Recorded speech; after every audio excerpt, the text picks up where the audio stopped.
Welcome back to the Air Advisor channel. Today, we're going to dive into an important topic for anyone who travels and takes medication, whether that's over-the-counter medication or prescription medication. We're going to explain exactly what you need to know to ensure a smooth and worry-free journey. Ready? Let's get started. Always pack your medicines in your carry-on bag. Don't put them in checked baggage. And yes, this includes liquids, capsules, diabetic syringes, etc. Keeping your medicine with you is crucial in case your checked luggage gets lost or delayed. However, you do need to be aware of the specific rules for the region where you're going to be traveling. In the United States, Canada, and the European Union, as well as the United Kingdom, you can generally pack as much medicine as you'll need for your trip in your hand luggage. Again, this includes gels, liquids, and aerosol medicines, as long as they're in limited quantities. Unlike other liquids and gels, medications in gel or liquid form are allowed to exceed the 3.4 ounce or 100 milliliter rule, but they should be in their original bottles. And to stay on the safe side, it's always a good idea to have a copy of your doctor's note explaining what the medicines are and how they're used. In the US, there are no restrictions for bringing solid medicines like tablets, capsules, and pills into the cabin as part of your carry-on luggage. This includes medications like nitroglycerin tablets and sprays used for treating angina.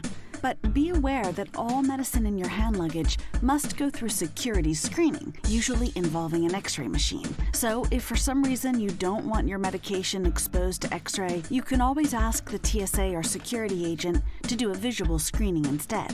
Just inform the agents before you send the items through the screening tunnel. In the EU, you can also take non-solid medicines in quantities over 100 milliliters, but you must pack them in transparent plastic bags. You might have to prove their authenticity too, so keep any relevant documentation ready. In the UK, passengers must keep either a prescription with their name on it or a statement from a medical professional confirming the need for the liquid, gel, or aerosol. For quantities less than 3.4 ounces or 100 milliliters, these documents aren't necessary. In Canada, you can travel with non-prescription and prescription liquids, gels, and creams in your hand luggage. You can pack more than 100 milliliters, but it's wise to bring any relevant documentation from your doctor. Controlled drugs such as opioids and narcotics are regulated by the DEA or MHRA and require extra precautions. Always travel with a letter from your doctor or the original prescription, especially for narcotics or any controlled substances. In the EU, you can also obtain a Schengen certificate to travel among the member states if you have narcotics or psychotropics. This certificate, valid for 30 days, confirms the necessity of the medication based on your prescription. Medical marijuana regulations vary widely. In the US, you can't take medical marijuana on flights as it's still considered illegal under federal law. TSA screeners won't specifically look for cannabis, but they will report it if it's found.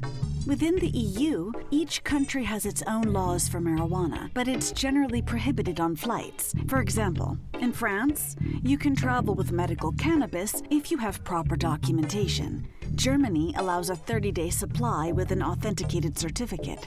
Italy requires a detailed certificate from the health department. And the Netherlands requires a Schengen certificate for travelers from outside the Schengen area. In the UK, medical cannabis is legal, but you need an export license if you're bringing a supply of 3 months or more. For shorter stays, a letter from your doctor will work just fine. In Canada, you can fly domestically with recreational or medical cannabis with the correct documentation, but international travel requires compliance with the destination country's regulations. Medical devices and equipment like syringes and glucose monitoring devices are allowed on board in the US, UK, EU, and Canada. You can also bring CPAP machines and portable oxygen, but again, check with airlines for specific regulations on extra cylinders. Be particularly aware of any prohibited medications. In the United States, GHB, Rohypnol, and Fen-Phen are not allowed, even with a prescription. In the EU, medications for ADHD or ADD, like Ritalin and Adderall, Anxiety medications like Ativan and Xanax, and certain prescription painkillers like OxyContin can cause some issues, so be extra sure to research the requirements in whatever country where you'll be traveling. Countries like Japan and the UAE have extremely strict regulations. Japan, for example, has a zero-tolerance policy for controlled substances, even in tiny amounts.